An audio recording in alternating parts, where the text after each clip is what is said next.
Fala pessoal, bora comentar hoje sobre o balanço do Banco Itaú, que realmente foi espetacular e reportaram recorde de lucros e foi o maior lucro trimestral da história de um banco brasileiro. Fora isso, com o balanço do Banco Itaú, podemos ter prévias positivas da Itaúsa, já que uns 90% do lucro da Itaúsa é oriundo do Banco Itaú. Então, primeiro ponto, o Banco Itaú praticamente apresentou o crescimento em tudo, na parte de produto bancário, que engloba tudo, receita com margem financeira, que são receitas oriundas de operações que envolvem juros, receita de prestação de serviços, receita com a parte de seguros, etc. Então, a receita total foi de 41 bilhões, o que teve um crescimento de 7,7% versus o segundo TRI do ano passado. Fora isso, a margem financeira gerencial cresceu em 6,4% e a receita de prestação de serviços e resultado de seguros cresceu em 10,4%. Então, a receita cresceu 7,7%, o custo do decreto caiu 6,7% porque as provisões para devedores duvidosos permaneceram controladas e as despesas não decorrentes de juros cresceram em 5,6%. Então, aquele ponto de receitas crescendo com custos controlados acarretaram nesse crescimento no lucro de 15,2% para o segundo TRI de 24 versus o segundo TRI de 23. Então, o Itaú saltou de 8,7 bilhões de lucro para quase 10,1 bilhões. Então foi um baita crescimento no resultado, fora que a rentabilidade cresceu de 20,9% para 22,4%. Então o Itaú tem entregue uma das maiores rentabilidades no quesito retorno sobre o patrimônio líquido. Então realmente outro balanço espetacular que o Banco Itaú reportou. Então nessa foto temos alguns grandes números, lucro líquido recorrente 10,1 bi e cresceram em comparação com o primeiro TRI deste ano. Carteira de crédito cresceu em quase 6%, margem com clientes melhorou, margem com mercado, custo de crédito controlado, receita com prestação de serviços e seguros cresceram em 5% e despesas não decorrentes de juros cresceram em 4,7%. Então, realmente foi outro balanço muito bom.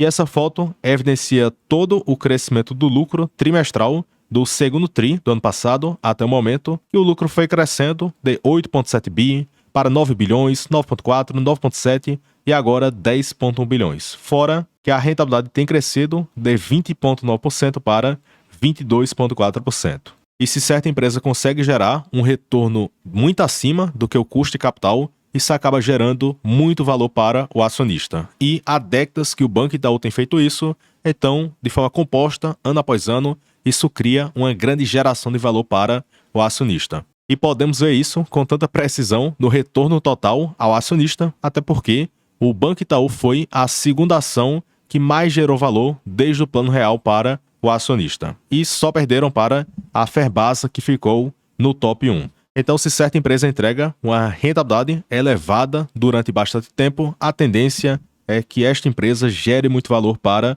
o acionista. Fora isso, esse lucro de 10 bilhões foi o maior lucro trimestral de um banco brasileiro. E cabe destacar que amanhã, no dia 7 de agosto, o Banco do Brasil reportará o seu balanço e o mercado espera por um lucro de 9,2 a 9,4 bi, o que também seria um dos maiores lucros trimestrais entre os bancos brasileiros. Outro ponto, como eu destaquei, a inadimplência está controlada de 2,7% acima do que 90 dias e tem caído em comparação com períodos passados. Fora que as provisões para devedores duvidosos caíram de 9,6 para quase 9,3 bi. Outro ponto, receita de prestação de serviços e resultado dos seguros. Esse ponto engloba receitas com cartões de crédito e débito, serviços de conta corrente, administração de fundos, tem a parte de investimentos, tem a parte aqui também de seguros e etc.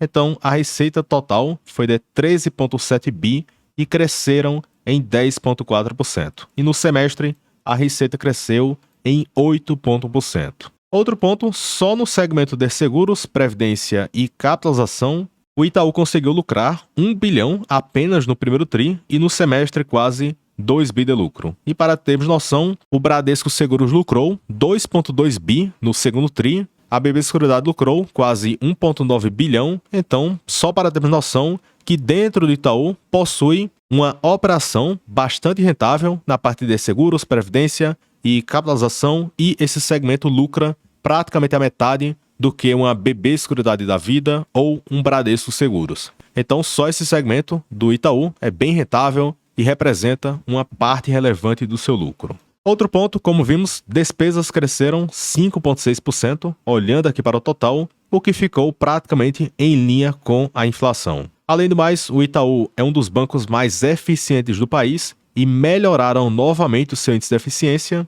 para 38,8%, olhando para o consolidado, e eles destacaram que o índice de eficiência melhorou porque as despesas não decorrentes de juros aumentaram em 5,3%, enquanto as receitas cresceram 7,9%. Então, como a receita cresceu em uma proporção mais acelerada do que as despesas, esse ponto acarretou em uma melhora no índice de eficiência. Daí, olhando para os 4 principais bancões brasileiros, Itaú, Bradesco, Santander e Banco do Brasil, o Itaú é o segundo mais eficiente e só perdem para o Banco do Brasil.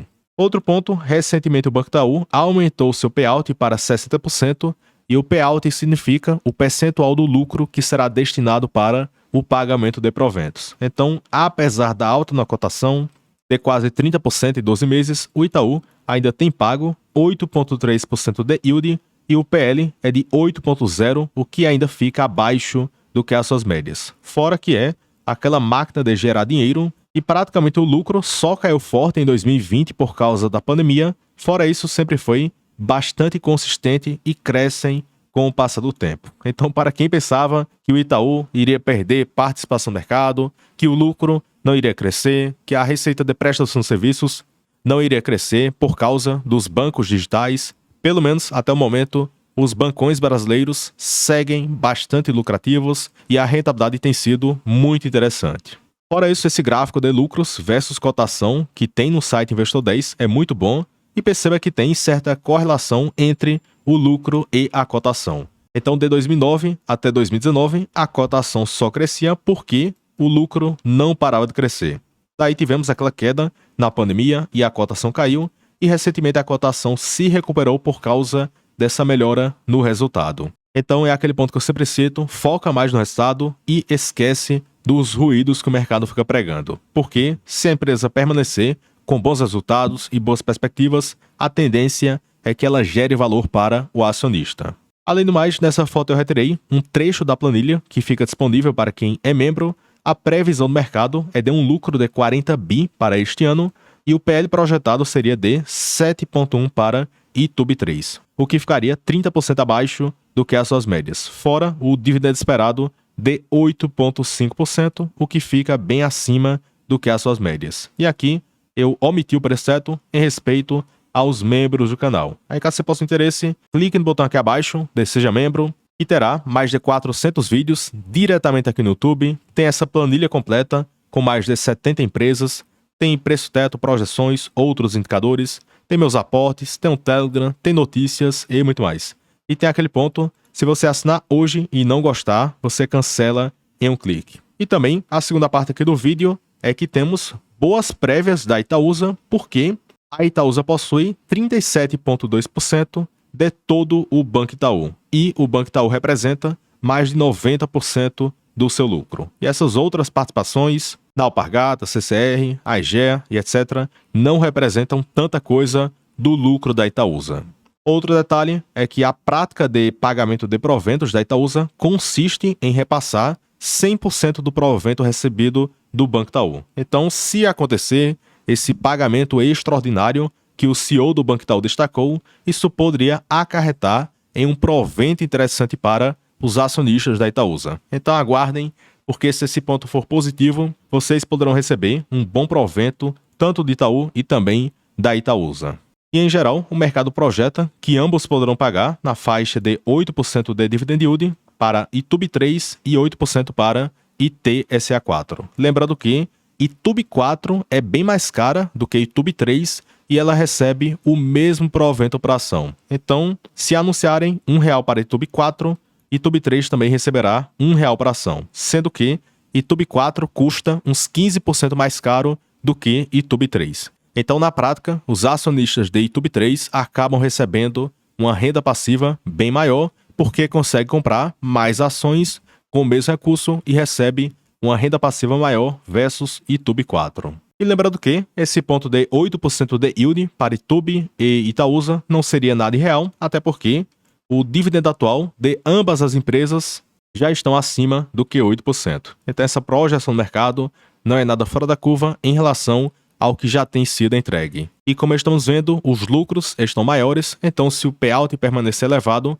isso poderia gerar proventos mais atrativos. Então, pessoal, comentamos aí brevemente sobre esse balanço do Itaú e também essas prévias da Itaúsa, que poderão ser positivas por causa do Banco Itaú. Aí comenta se você é sócio do Itaú ou da Itaúsa, e em particular, eu não possuo nenhuma das duas na minha carteira. Fora isso, deixe o gostei no vídeo, se inscreva no canal, e também se você quiser trocar de corretora, eu utilizo a corretora do BTG Pactual, e aqui abaixo possui um link de um formulário, e preenchendo esse formulário, em breve o pessoal entrará em contato com vocês. Então vocês podem conseguir bons benefícios no BTG, inclusive o cartão Black. Aí caso você possa ter interesse, link aqui abaixo. Então pessoal, até o próximo vídeo e forte abraço.